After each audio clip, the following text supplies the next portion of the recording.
Republican মার্কিন senator mark Wayne মুলিন গতকাল রোববার বলেছেন, যুক্তরাষ্ট্রে অবৈধভাবে বসবাসরত অভিবাসীদের সঙ্গে সে দেশে জন্ম নেওয়া তাদের শিশুদের বিতাড়িত করা উচিত।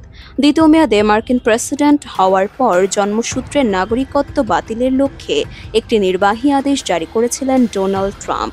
গত শুক্রবার যুক্তরাষ্ট্রের সুপ্রিম কোর্টের একটি সিদ্ধান্তের কারণে তার ওই নির্বাহী আদেশ কার্যকর হওয়ার পথ সুগম হয়েছে।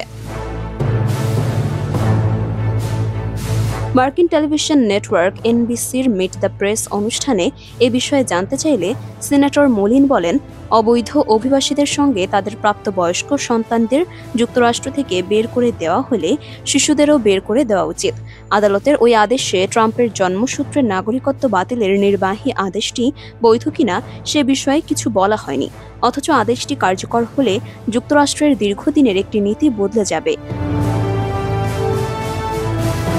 ওই নীতি অনুযায়ী কোনো শিশু যুক্তরাষ্ট্রে জন্ম নিলেই সে দেশটির নাগরিকত্ব পাবে, হোক তার মা বাবা বা অবৈধ অভিবাসী। এনবিসির ক্রিস্টেন ওয়েলকার মোলিনকে প্রশ্ন করেন, যেসব শিশু যুক্তরাষ্ট্রে জন্মেছে তারা বর্তমান আইনে মার্কিন নাগরিক, কিন্তু তাদের মা বাবা যদি যুক্তরাষ্ট্র থেকে বিতাড়িত হন তাহলে ওই শিশুদের কি হবে? জবাবে মুলিন বলেন, মা বাবা যেখানেই থাকবেন তাদেরও সেখানেই যাওয়া উচিত।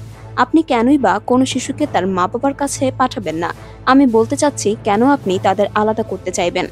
শুক্রবার আদালত যে সিদ্ধান্ত নিয়েছে তাতে অভিবাসী ও তাদের সমর্থকদের মনে দ্বিধা তৈরি হয়েছে, কারণ তারা বুঝে উঠতে হিমশিম খাচ্ছেন। যদি কিছু অঙ্গরাজ্যে জন্মসূত্রের নাগরিকত্ব কার্যকর থাকে কিন্তু অন্যগুলো না থাকে, তবে বাস্তবের প্রভাব কি হবে?